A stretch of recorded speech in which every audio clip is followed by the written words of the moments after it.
The morning sun cast long shadows across the courtyard of Buckingham Palace as Sergeant James Morrison adjusted his red tunic for what felt like the 100th time. 23 years of service had taught him that perfection was not just expected, it was mandatory. Every button gleamed, every crease sharp enough to cut paper.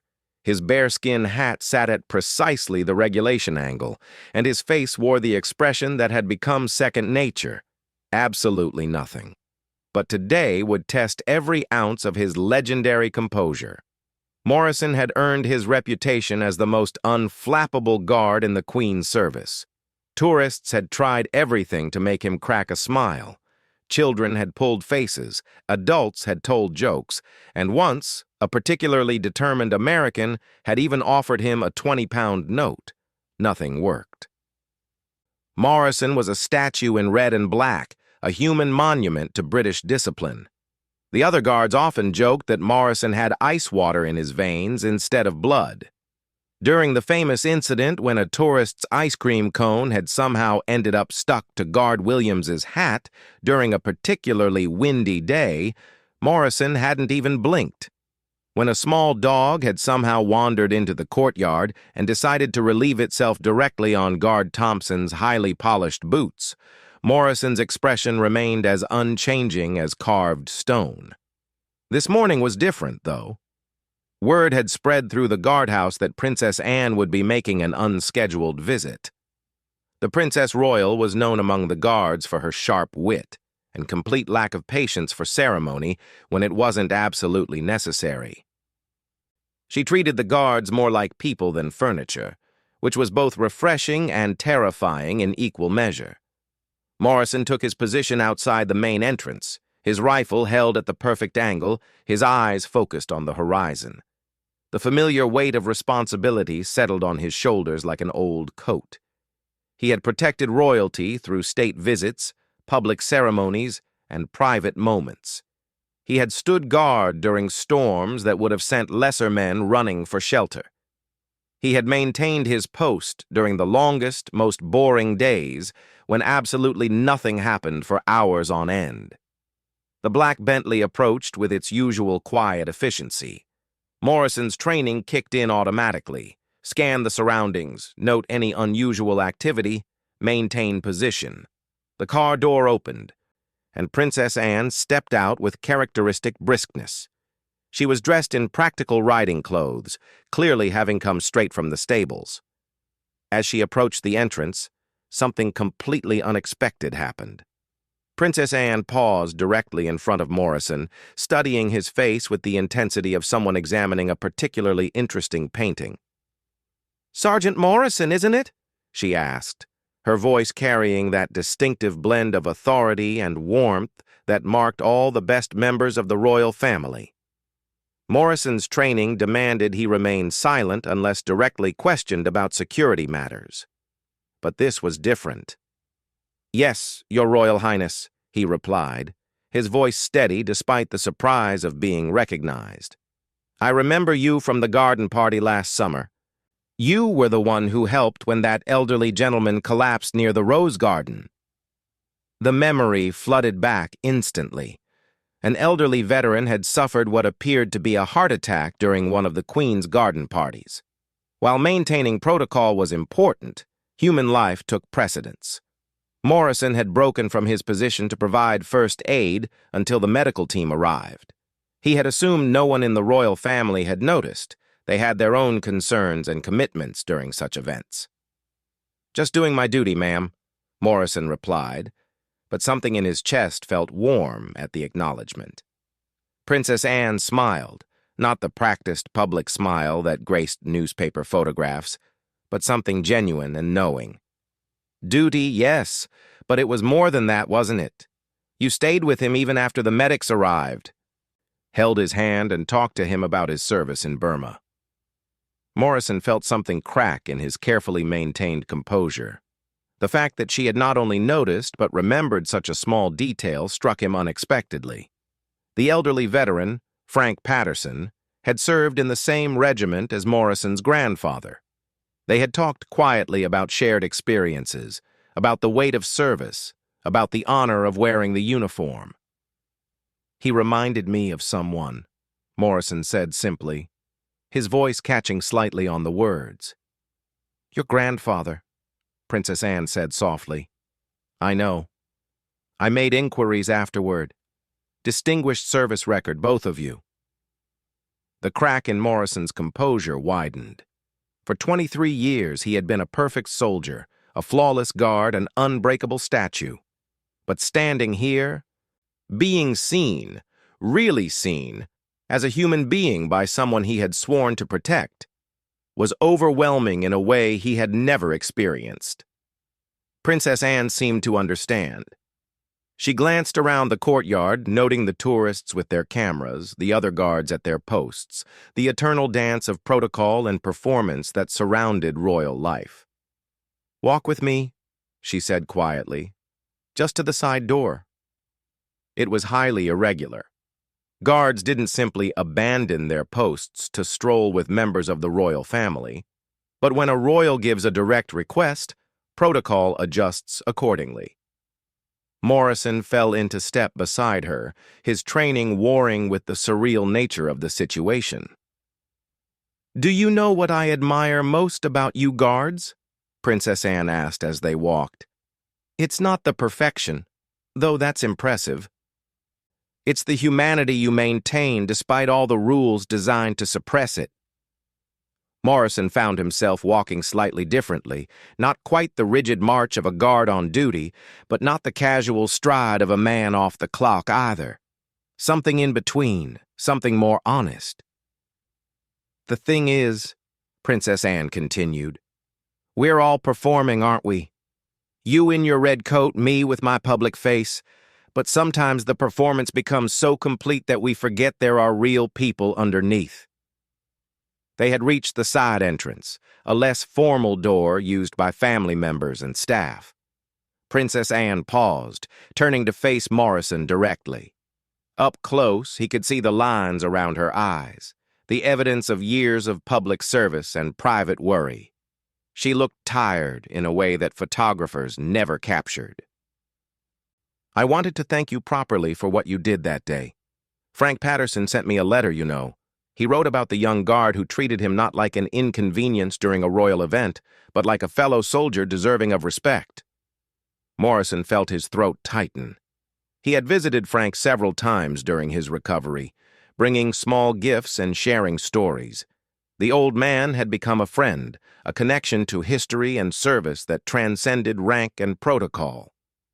"He passed away last month," Princess Anne said gently. "Peacefully, surrounded by family, but he never forgot your kindness." The news hit Morrison like a physical blow. Frank hadn't mentioned any illness during their last visit. He had seemed frail but spirited, full of stories and gentle wisdom. The loss felt personal in a way that surprised Morrison with its intensity. Princess Anne watched as Morrison struggled to maintain his composure. 23 years of training warred with genuine grief and the overwhelming realization that his small act of humanity had meant so much to someone. "Your Royal Highness," Morrison began, his voice rougher than usual. "Anne," she corrected gently. "Just for this moment, just Anne." The informality was shocking, revolutionary even. Morrison had been trained to maintain proper address regardless of circumstances. But something in her tone, something in the genuine care in her eyes, made the correction feel right.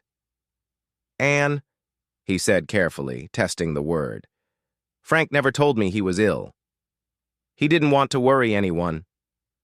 But he asked specifically that I tell you how much your friendship meant to him. He said you reminded him that service, real service, is about seeing people, not just protecting them." Morrison felt the last of his professional composure crumble. 23 years of perfect behavior, of being an exemplary guard, and here he stood, fighting back tears in front of a member of the royal family.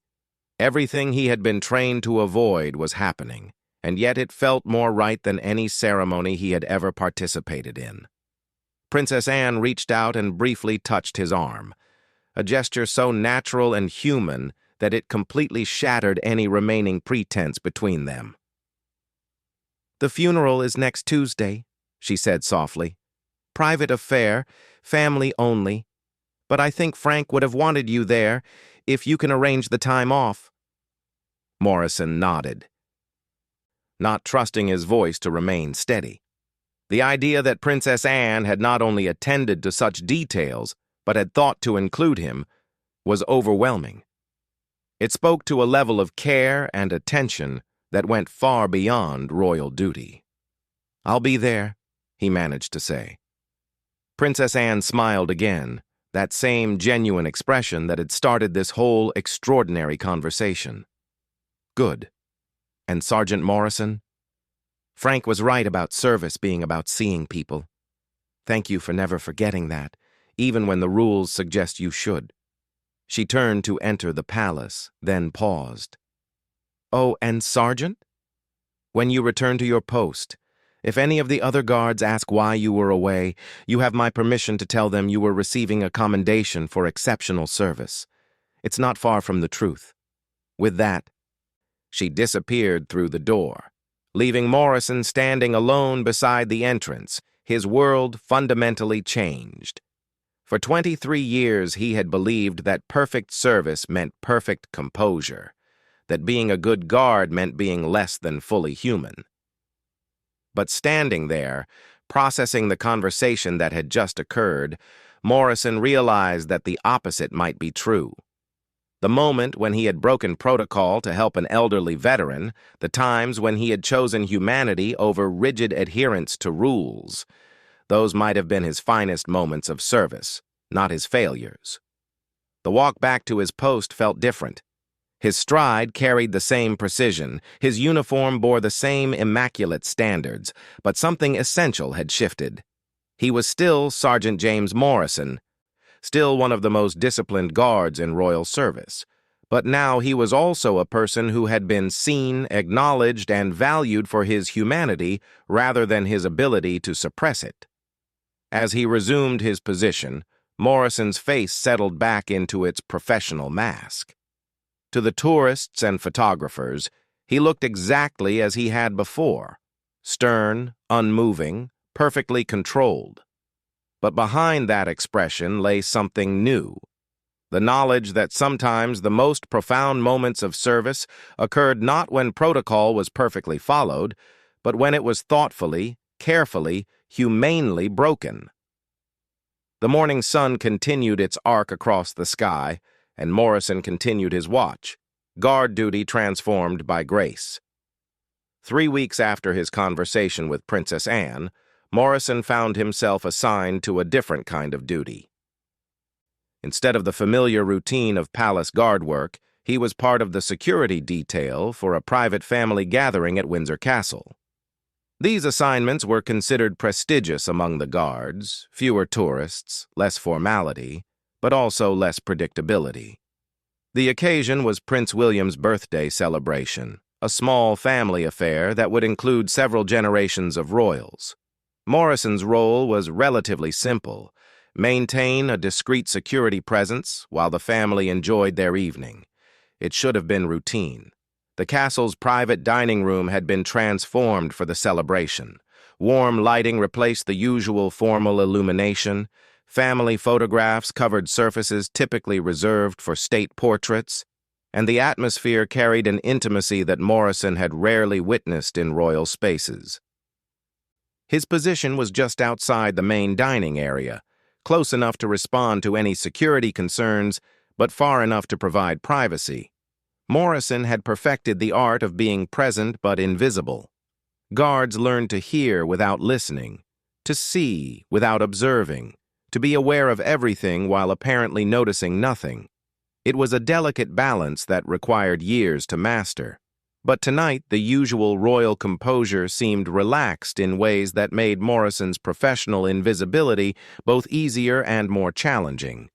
Laughter carried from the dining room, genuine, unguarded laughter that sounded nothing like the carefully modulated expressions of public events. Conversations flowed with the casual rhythm of family rather than the measured pace of state dinners. The evening progressed smoothly until Morrison heard the unmistakable sound of breaking china.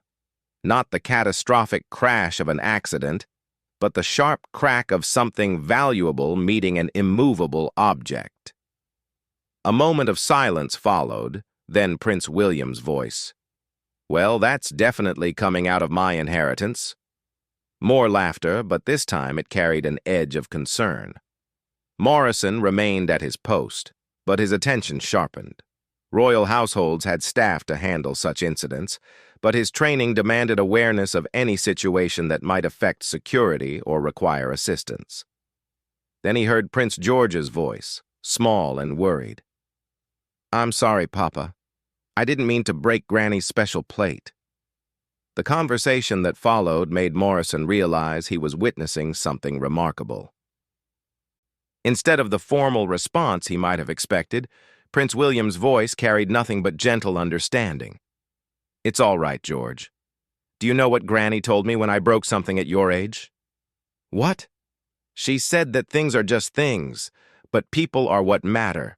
The plate can be fixed or replaced, but you can't be. Are you hurt?"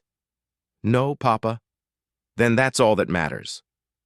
Morrison found himself thinking about his own childhood, about his father's reaction to broken things, about the difference between a home where mistakes meant punishment and one where they meant understanding. The contrast made something in his chest tighten unexpectedly. The dining room door opened, and Catherine emerged, carrying what appeared to be the remains of an antique serving plate. She spotted Morrison immediately and approached with an expression that mixed embarrassment with pragmatic acceptance. "Sergeant Morrison, I don't suppose you know anything about china repair?" she asked with a wry smile. The question was so unexpected, so far outside normal protocol, that Morrison found himself responding before his training could intervene. "Actually, ma'am, I do. My grandmother was a china restorer. Taught me some techniques when I was young." Catherine's eyebrows rose in genuine surprise. "Really? This is apparently a piece from Queen Victoria's personal collection. George feels terrible about it."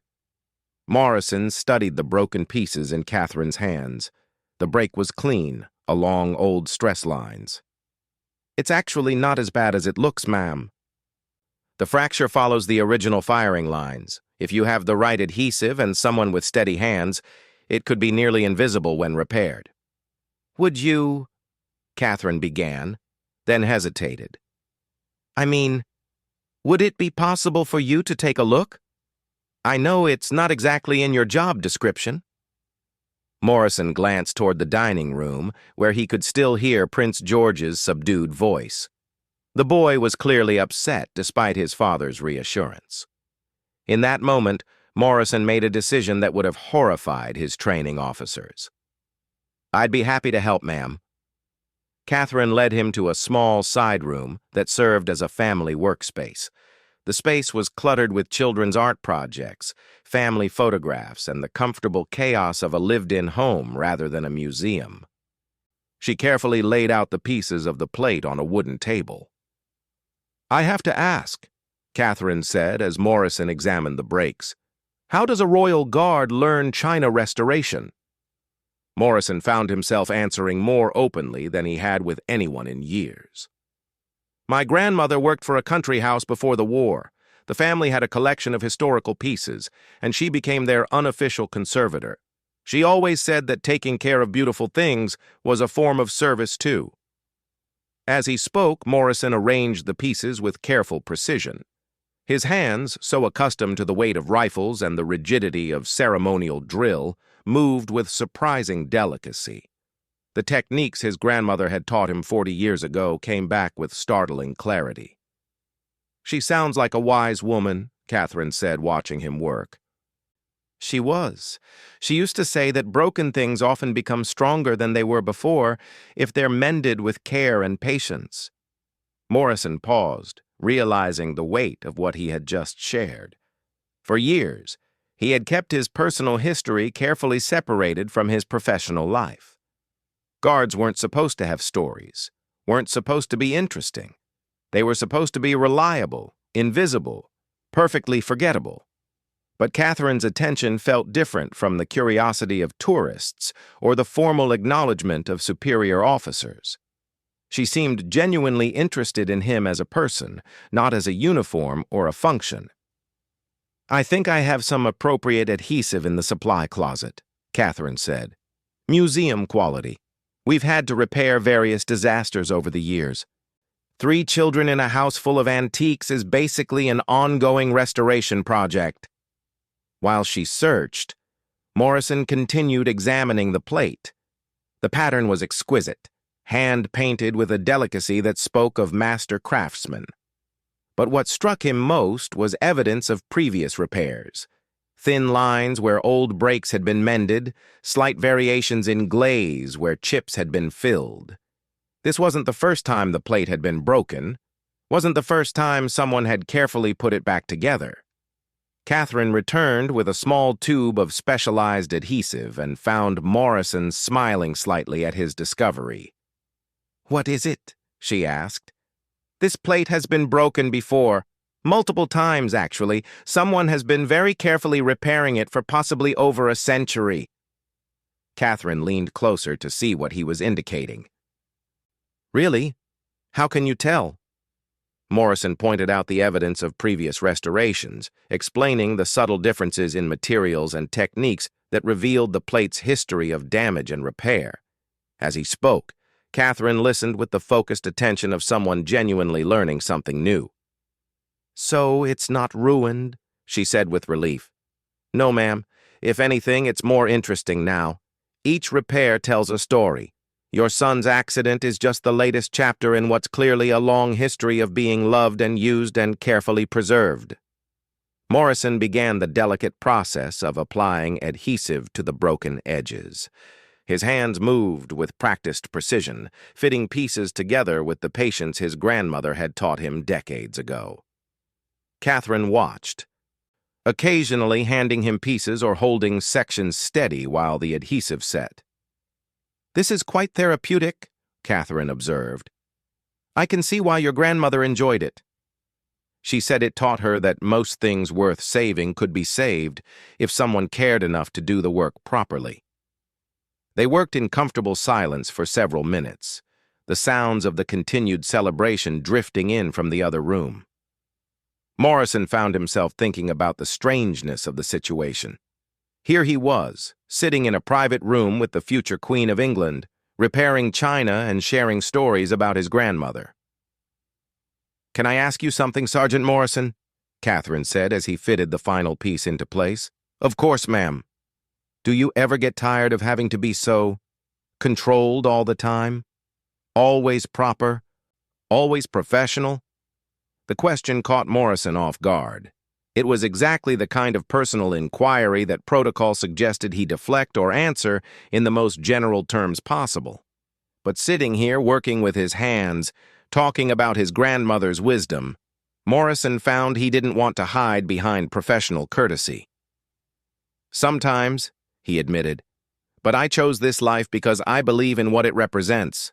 Service, duty, something larger than myself." "But that doesn't mean you have to disappear as a person, does it?" Morrison paused in his work, considering the question. "I always thought it did. I was trained to think that good service meant being invisible, interchangeable, that anything personal was a weakness or a distraction. And now?" Morrison thought about his conversation with Princess Anne, about Frank Patterson, about this unexpected evening of china repair and honest conversation. "Now, I'm starting to think that maybe being human and being professional don't have to be mutually exclusive." Catherine smiled. "I think your grandmother would agree with that." The plate was nearly complete now, just one small section remaining. Morrison worked on the final joint with extra care, knowing that this piece would determine how well the entire repair held together. "There," he said, setting down the adhesive. "It needs to cure for about 24 hours before it's really solid, but it should hold together now." Catherine examined the repaired plate with obvious amazement. The breaks were visible if you knew where to look, but they didn't detract from the overall beauty. If anything, The subtle lines of repair added character, evidence of survival and care. "This is remarkable work. George will be so relieved." "Perhaps," Morrison said carefully, "you could tell him that this plate has been broken before, and that each time it was broken, someone cared enough to fix it. That makes it special, not damaged." Catherine's expression softened. "That's beautiful advice, and very wise." She picked up the plate carefully, testing its stability. The repair held firmly. "I should get back to the celebration," she said. "But Sergeant Morrison, thank you, not just for fixing this, but for being more than just a guard tonight." After she left, Morrison remained in the small room for a few moments, processing what had occurred. He had abandoned his post, engaged in personal conversation with a member of the royal family, and shared stories about his private life. By every measure of his training, his behavior had been completely inappropriate, and yet he felt more like a true guardian than he had in years. Not just someone who stood watch, but someone who served in the fullest sense, meeting needs as they arose, contributing skills beyond the standard requirements, being useful in unexpected ways. When Morrison returned to his position outside the dining room, the celebration was winding down. He could hear Prince George's excited voice as Catherine showed him the repaired plate, explaining that it wasn't ruined, just mended, and that sometimes mended things were stronger than new ones. Later that evening, as the family prepared to retire, Prince William approached Morrison. "I understand you performed some emergency conservation work tonight," he said with a slight smile. "Just lending a hand, sir." "Catherine told me what you said to her, about the plate having a history of being cared for. That was exactly what George needed to hear." William paused, studying Morrison's face. "You know, we're taught from childhood that there's a proper distance between us and the people who serve the crown, but sometimes I think we lose sight of the fact that service goes both ways. Tonight, you served my family in a way that went far beyond duty." Morrison felt that familiar crack in his professional composure, the same feeling he had experienced with Princess Anne and again with Catherine. Being acknowledged not just as a function, but as a person, valued not just for his reliability, but for his humanity. "It was my privilege, sir." William nodded thoughtfully. "I think my grandmother would have enjoyed meeting your grandmother. They seem to have shared similar philosophies about taking care of precious things." As the royal family retired for the evening, Morrison resumed his regular duties. But something fundamental had changed. He was still the same disciplined, professional guard he had always been. But now, he was also someone who could mend broken things, someone who could offer comfort to worried children, someone whose personal history and skills had value beyond his uniform. The night shift passed quietly, giving Morrison time to think about the evening's events. He thought about his grandmother's teachings, about the patience required to properly restore damaged things, about the beauty that could emerge from careful attention to broken places. By morning, Morrison understood something new about service and composure.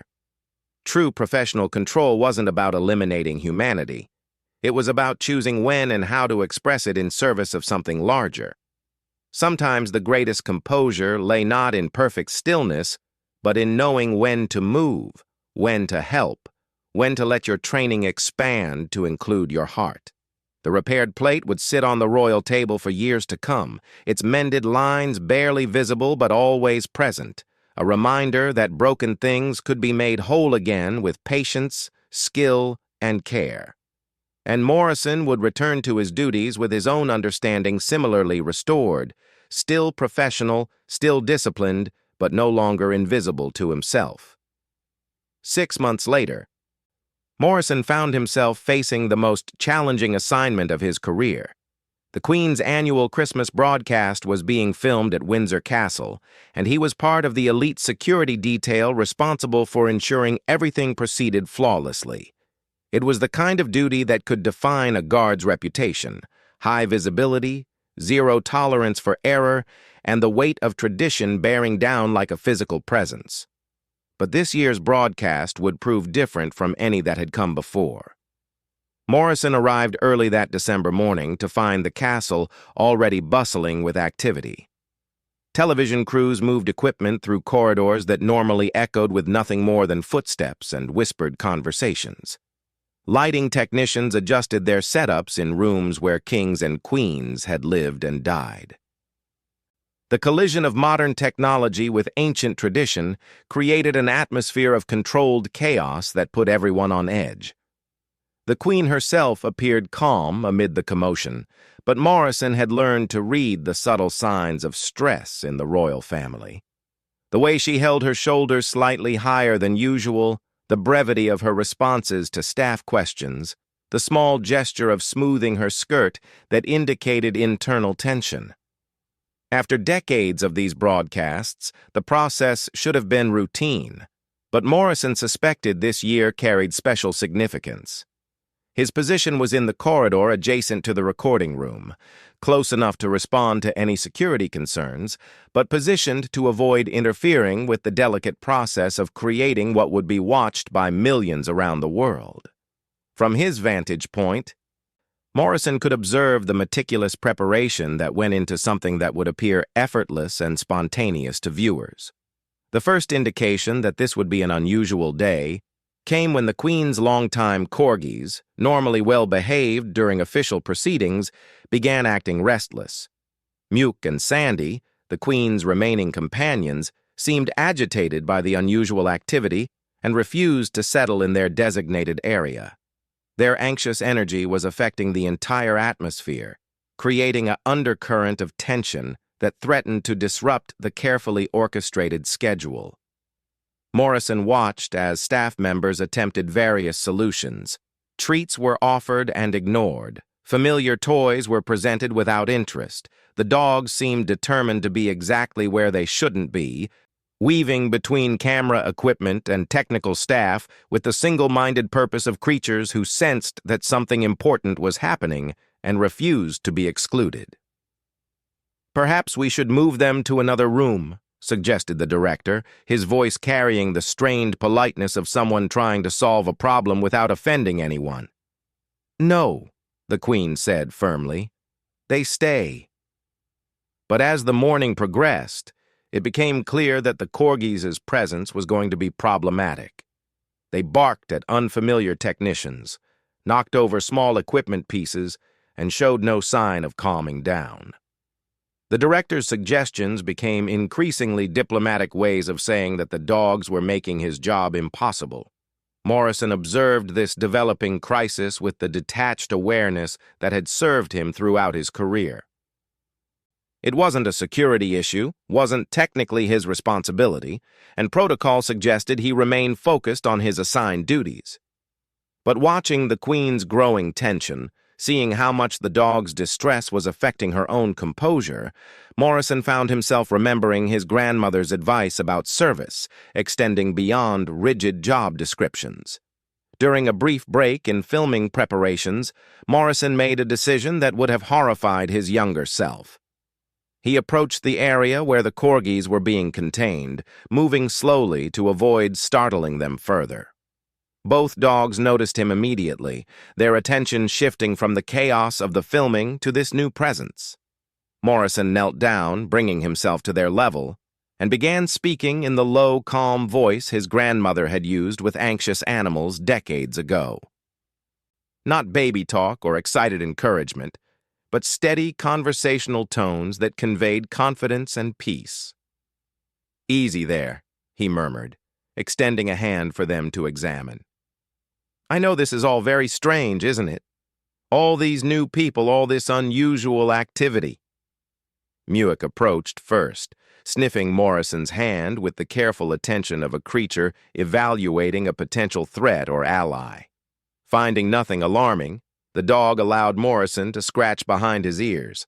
Sandy followed, clearly taking cues from his companion. "That's it," Morrison continued, his voice maintaining the same steady rhythm. "Nothing dangerous here? Just a lot of fuss about something that has nothing to do with you." As Morrison worked with the dogs, he became aware that the filming area had grown quieter. Staff members had stopped their conversations. Technicians had paused in their preparations. When he glanced up, he found the Queen watching him with an expression he had never seen before. Surprise mixed with something that might have been gratitude.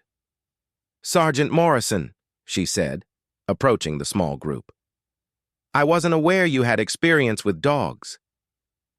Morrison felt the familiar flutter of panic at being directly addressed by the monarch, but it was tempered now by months of learning that royal conversations didn't have to be formal interrogations. "My grandmother kept working dogs, Your Majesty, taught me that most animals just need to understand what's expected of them and feel secure about their place in whatever's happening."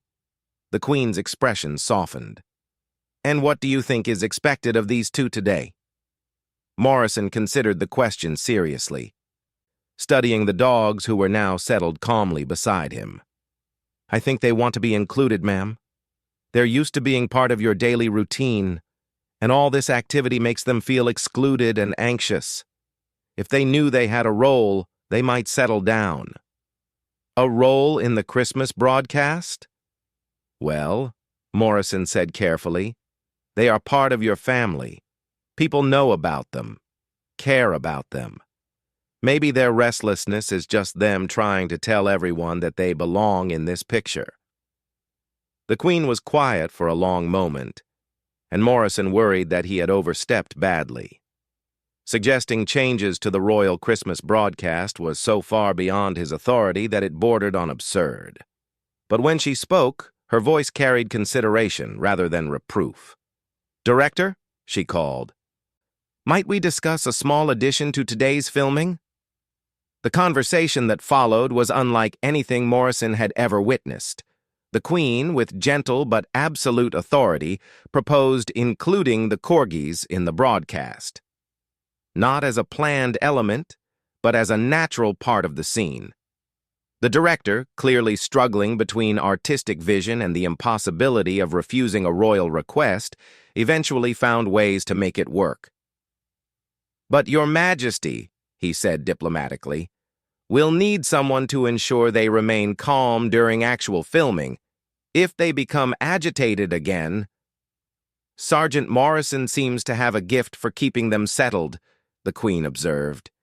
"Perhaps he could assist from just off camera." Morrison felt the world tilt slightly. Being asked to participate in the royal Christmas broadcast, even in an unofficial capacity, was so far beyond anything he had imagined that he couldn't immediately process it. His training provided no guidance for this situation. "Ma'am," he began, then stopped, unsure how to express his confusion. "I'm asking you to expand your protective duties to include my dogs," the Queen said with a slight smile. "I believe that falls within your general mandate of keeping me comfortable and secure." For the next 2 hours, Morrison found himself in the most surreal situation of his military career. While television cameras captured the Queen's annual message to the Commonwealth, he crouched just outside the camera's view, keeping Muke and Sandy calm with quiet words and gentle attention. His presence seemed to give the dogs the security they needed. They remained settled and content. Occasionally visible in the background of shots, but never disruptive. The message itself was beautiful, touching on themes of family, continuity, and the comfort found in familiar traditions during uncertain times. As Morrison listened, maintaining his focus on the dogs while absorbing the Queen's words, he found himself thinking about his own journey over the past months. How his understanding of service had expanded. How his relationship with duty had deepened rather than diminished as he had learned to bring more of his humanity to his role. When filming concluded, the relief in the room was palpable.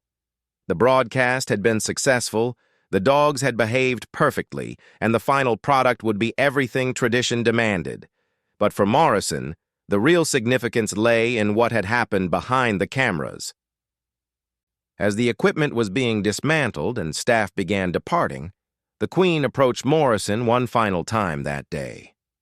"Sergeant Morrison, walk with me for a moment." They moved to a quieter section of the corridor, away from the bustle of breakdown and departure.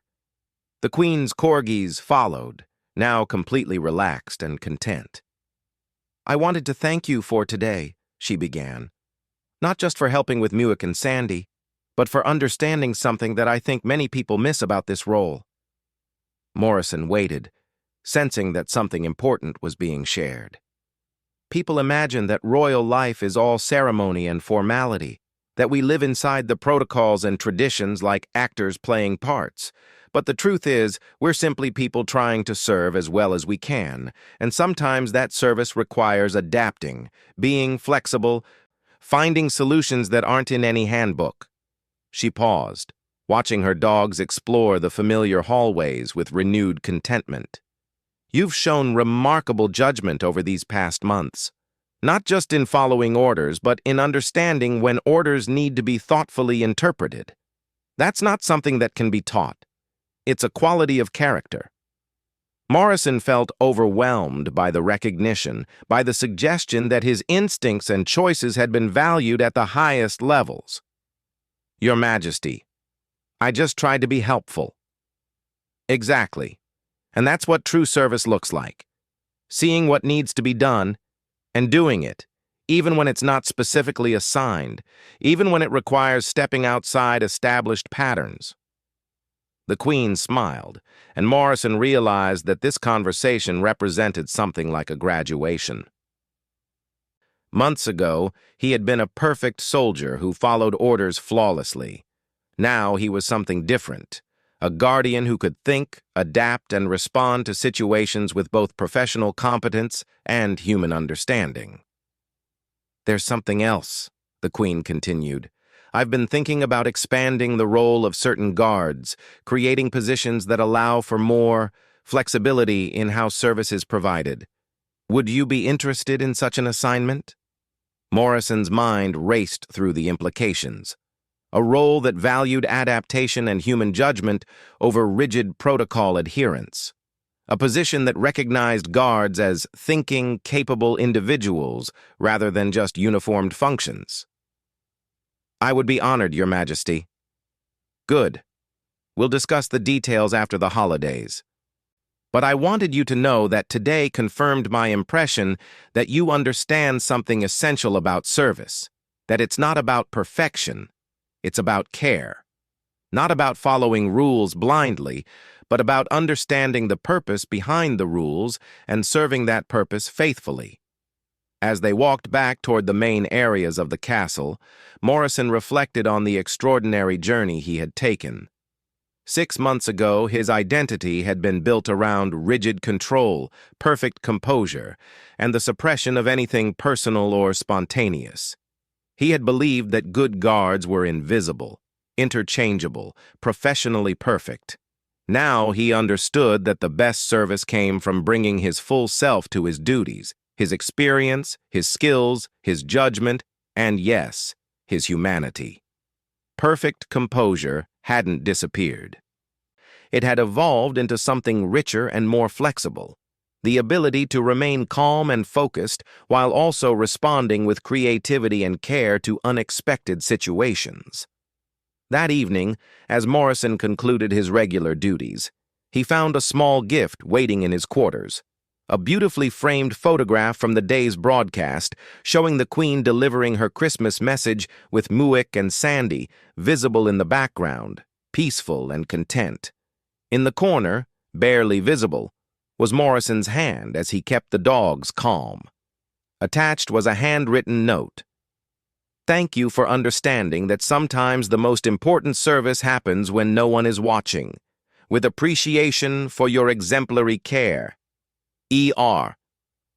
Morrison studied the photograph for a long time, thinking about visibility and invisibility. About the difference between hiding and serving quietly, about the evolution of his understanding of what it meant to be a royal guard. He was still disciplined, still professional, still committed to the highest standards of service. But now he was also fully himself, a person whose background, skills, and humanity were assets rather than liabilities in his role. The royal Christmas broadcast would be watched by millions, but they would never see the story behind the calm dogs and the smooth production. They wouldn't know about the guard who had learned to expand his duties, about the queen who had recognized the value of flexible service, about the moment when perfect protocol had been enhanced rather than abandoned by the addition of human understanding. Morrison carefully placed the photograph on his dresser, then prepared for the next day's duties. Tomorrow would bring new challenges, new opportunities to serve, new situations that would require both professional competence and personal wisdom. But he would meet them as he had learned to meet all his responsibilities, with the full range of his capabilities, ready to protect, to serve, and to adapt as circumstances required. The evolution of Sergeant Morrison from perfect statue to thoughtful guardian was complete. His composure had not been broken. It had been transformed into something stronger, more useful, and ultimately more honoring of both his role and the people he served. In learning to be human in his service, he had discovered what truly exemplary guardianship could look like.